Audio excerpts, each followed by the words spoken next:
సికింద్రాబాద్ విజయవాడ రహదారి రక్తసిక్తమైంది. సూర్యాపేటలోని SV engineering college సమీపంలో 2 private బస్సులు ఢీకొని 2 మృతి చెందారు.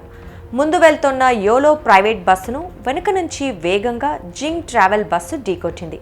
అయితే ముందు స్పీడ్ బ్రేకర్ ఉండటంతో యోలో బస్సు నెమ్మదిగా వెళ్ళింది. అది గమనించని వెనకాల బస్సు డ్రైవర్ అతి వేగంగా వచ్చి ముందు బస్సును ఢీకొట్టడంతో ఈ ప్రమాదం జరిగింది.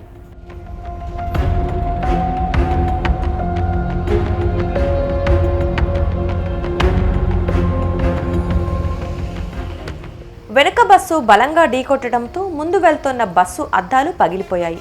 అందులో నుంచి క్లీనర్ సాయి ఒక్కసారిగా రోడ్డుపై పడిపోయాడు. రోడ్డుపై పడిపోయిన క్లీనర్ పై నుంచి వెనకాల ఉన్న బస్సు దూసుకెళ్లింది. దీంతో క్లీనర్ అక్కడికక్కడే మృతి చెందాడు. ఇదే సమయంలో బస్సులో ఉన్న ఓ ప్రయాణికుడు గుండెపోటుతో మృతి చెందాడు.